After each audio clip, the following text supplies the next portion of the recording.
Taifa la Mungu, tumsifuni Yesu Kristo. Kwa majina naitwa Peter Joseph Chua. Ni siku nyingine katika kipindi chetu cha maisha ya watakatifu au jue mtakatifu wa leo. Mtakatifu wa leo anaitwa Yohane Francisco Regis, ambaye alikuwa ni padri. Mtakatifu Yohane Francisco alizaliwa tarehe 31 mwezi Januari mwaka 1597 katika nchi ya Ufaransa. Wazazi wake walikuwa ni Yohane na Margareta. Alipokuwa na umri wa miaka 14 alijiunga na shule ya Wajesuiti, na alipofikisha umri wa miaka 19 alijiunga na shirika la Wajesuiti. Alipokea daraja takatifu ya upadre alipokuwa na umri wa miaka 33. Alizunguka huku na huko akifundisha imani ya Kikristo. Aliwahudumia wagonjwa wa tauni hospitalini na aliwatembelea wafungwa magerezani. Wakati wa kiangazi aliwafundisha Wakristo katika miji mikubwa. Wakati wa baridi wakulima walikuwa hawawezi kwenda mashambani. Kwa alitumia wakati wa kipindi hichi kikubwa cha baridi kuwafundisha wale wakulima wa maeneo vijijini, waliofundisha katekisimu. Pia alifanya kazi muhimu sana. Alifanya utume wake kwa watu wa vijijini majira ya baridi. Pia aliwaongoa wakosefu wengi kwa bidii ya maisha yake ya imani yake na maisha yake ya utakatifu. Aliwaongoa wakosefu wengi kwa mafundisho na maisha yake ya utakatifu. Yohane Francisco hakujali jua kali, baridi, joto, kiu wala magonjwa ya kuambukiza. Aliokoa roho za watu. Alihimiza maisha, aliwafunza au alihamisha maisha kwa ajili, aliyatoa maisha yake kwa ajili ya watu. Siku moja watu walimwambia kuwa majitoleo yake au anapokuwaongoa au kuwafariji watu maskini, lakini watu kama walimdhihaki wakati kuwaongoa au kuwafundisha au kuwafariji hao watu maskini. Lakini watu walipomwambia hivyo, yeye aliwajibu akasema,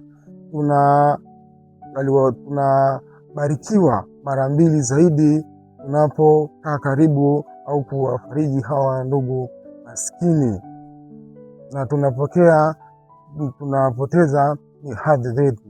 Baada ya kuwaongoza watu wengi kutoka kwenye dhambi,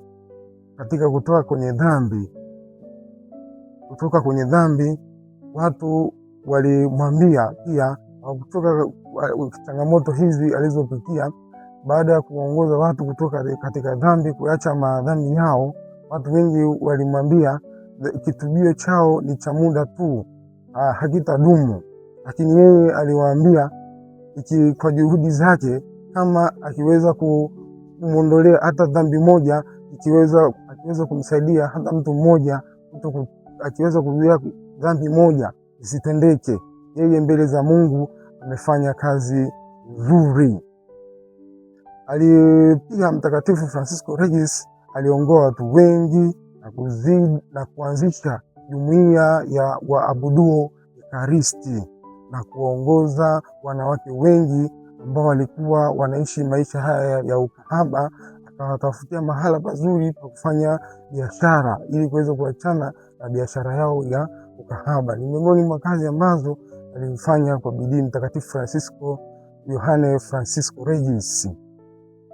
Pia aliwakemea pia wanafanya biashara ambao waliuza mazao yao kwa bei ya juu na kuwakandamiza wale wanunuzi maskini, wale ambao walikuwa hawezi kumudu gharama hizo.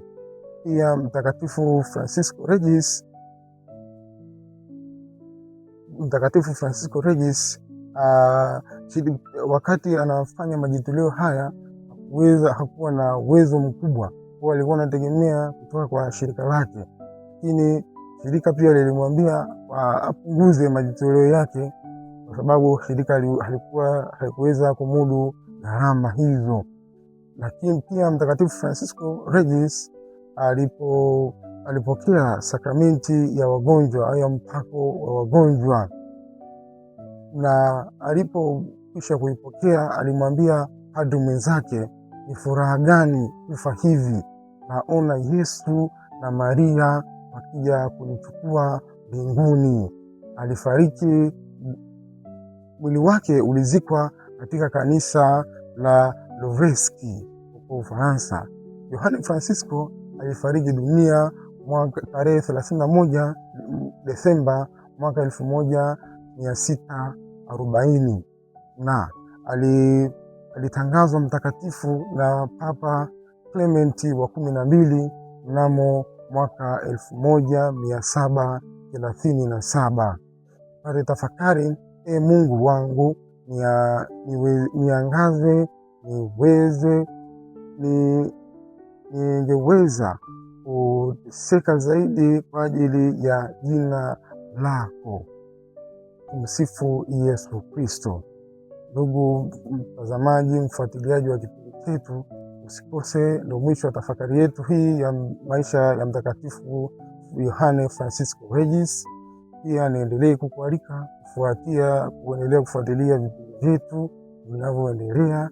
Usikose vipindi hivyo, na pia uendelee kusubscribe na kushare ujumbe huu au mafundisho haya yaweze kuwafikia watu wengi. Tumsifu Yesu Kristo. Muwe na siku njema.